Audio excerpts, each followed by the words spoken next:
I'm Mark Beachy reporting. Olympic gold medalist Brian Boitano was at the Baltimore Book Festival on September 28, 2013 to promote his cookbook, What Would Brian Boitano Make? He took the time to be with fans, sign his book, and even pose for pictures. To show Boitano's eye for detail, at the Food for Thought stage, Boitano personally made sure everything was in order in the kitchen before giving his cooking demonstration. He is just as meticulous with his cooking as he is with his skating. Brian Boitano is truly a champion on ice and in the kitchen.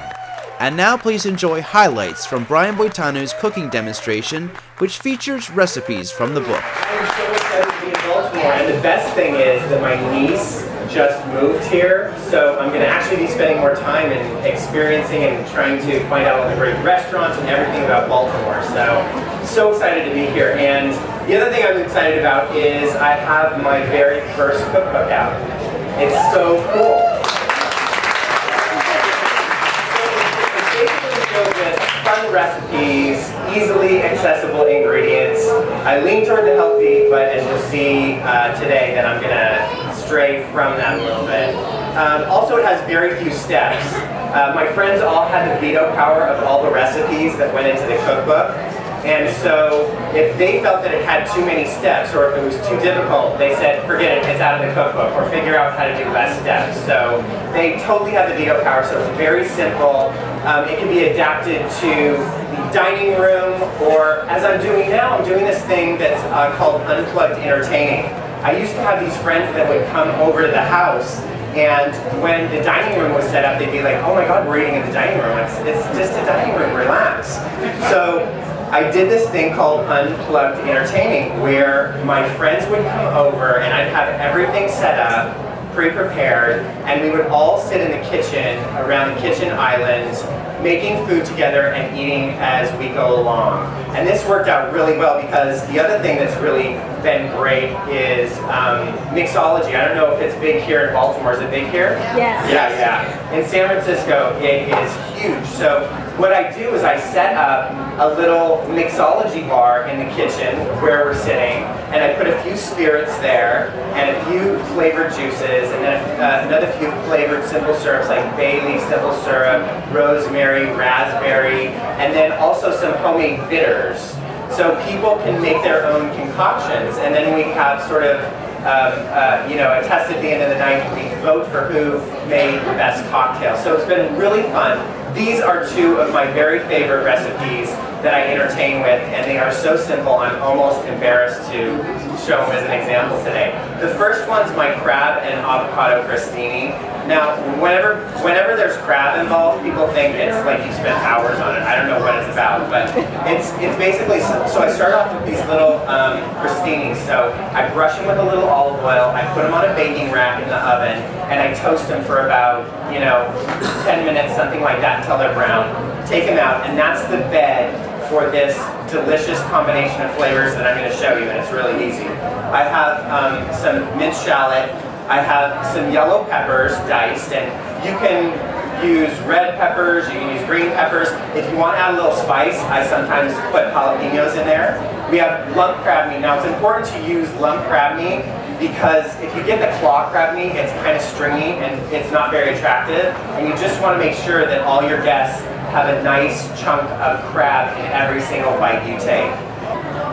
And then I make sure that all of it is coated with the lemon juice and the olive oil, and of course you've got to salt and pepper this to taste, and then all I do is pop in all the other ingredients. I have the shallots, I have the yellow pepper, and the incredible crab. Alright, just mix that up. That is how easy this is. And I gotta tell you, it's gonna make you a rock star with your friends. And you know what? I don't know why, but I have a red pepper up here that I dice. So you know what? I'm gonna throw that in there too, because you know what? It's gonna make it more colorful. The more colors that you can get in there, the more tasty it's gonna be to their eyes. Alright, check that out. Alright, I'm gonna serve this to you. Look at the first man here.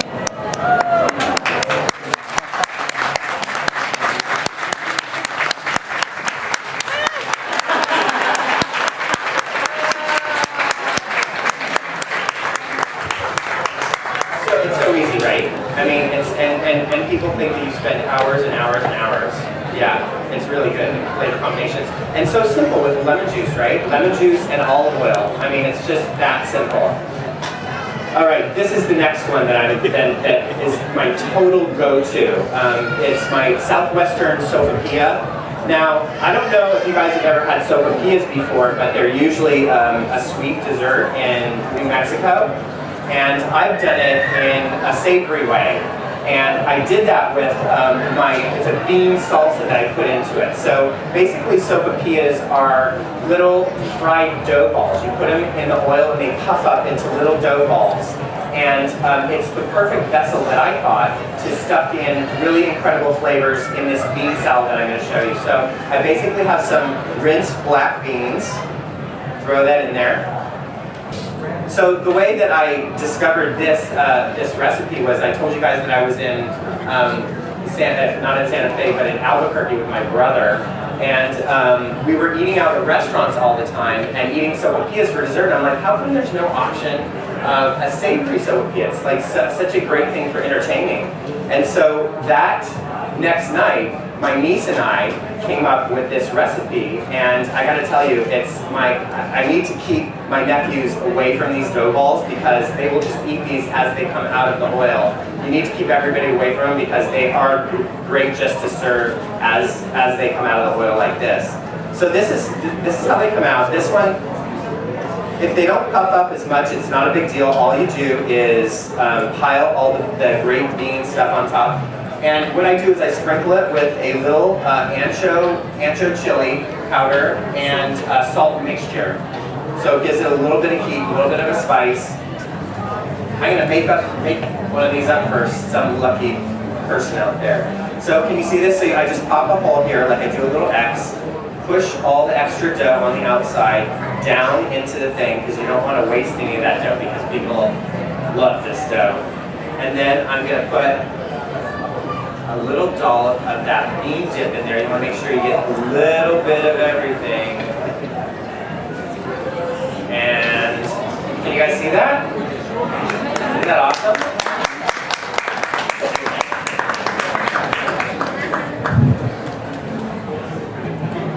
She has chewing gum in her mouth.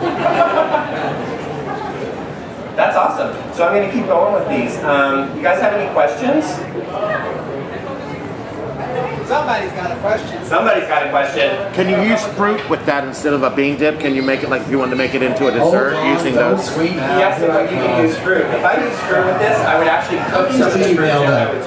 I would like use some berries with sugar. I mean, just keep it really simple and just cook some berries down with some sugar and then wait until it gets really syrupy. And then I would put that on the top. I think that's a fantastic idea. I'm going to steal that and put it in my next cookbook. And so hopefully you'll find that. Right back here. Would you use tuna instead of crab for the crostini? You know what?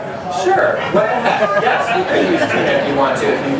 If you love tuna and you want to use tuna, it's a whole different flavor than the crab, obviously. But you know what? I really like people to make the recipes their own. So I'm going to say, yeah, go ahead and use tuna. And you know what? Write me and tell me how it is, okay? Because how can you go wrong with tuna and avocado and shallots? I mean, they're all great flavors, right? Right here, sir. In the purple, go Ravens. Can you use ground beef? Why would you want to? With the beans? In the bean salad? Absolutely. And you know what? You can use ground beef in the bean salad and that would be like an entree. You know what I mean? If you want to just eat that for one night, serve it with a little starch on the side, it's great. Or a little veggie. We've got a pretty little girl over here. How old were you when you started cooking? I thought she was going to ask me how old I am now. Whose kid is that? 29. Yeah, exactly. Not going to answer that.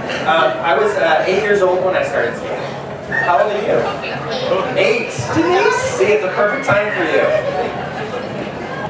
Next question. We're going to be bringing those crostinis out right now. Yeah, we got crostinis. Here's a question right here. Hi. I hope you don't mind. First, I want to thank you so much for such wonderful moments of stunning elegance and grace. And you bring that same thoughtfulness and understanding of detail to cooking, obviously. Thank you. Thank you. These look absolutely beautiful. I hope they taste as wonderful as they do. She deserves a Sophia too. Oh my gosh, thank you so much. Absolutely. Thank you. You guys are going to enjoy these. I promise we're going to be bringing trays of them around. It's a fantastic crab top crostini by Brian Boitano. I think that deserves a round of applause. Yeah.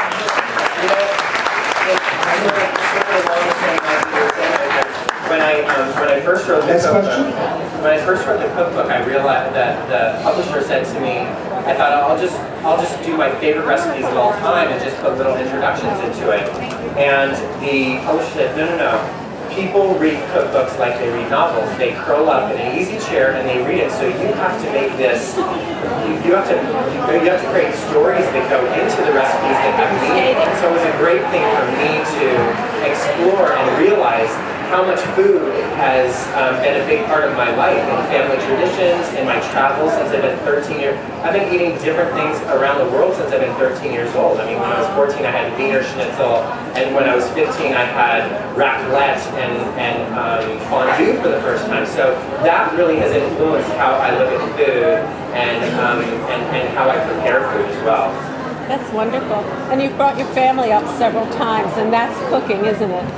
Family is cooking. I mean, that's what it's all about. I mean, for me, I try to create family traditions because I've had great family traditions around food. I come from an Italian family that just would graze all day long while they're making Thanksgiving dinner, and then we'd eat Thanksgiving dinner too. So we would have cocktails and we'd graze all day long. So it was a way to share the holiday together and share our company and create magical memories.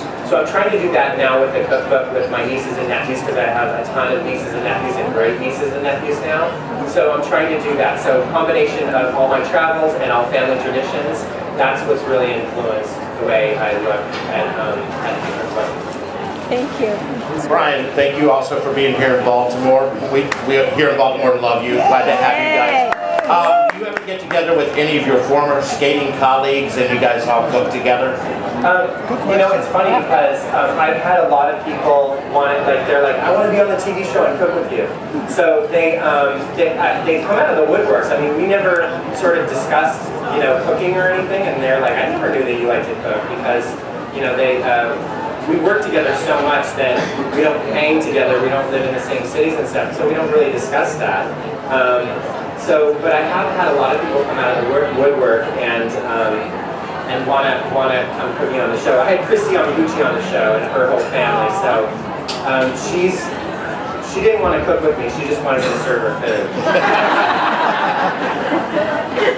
Which I did, glad. Love her. There you go. One big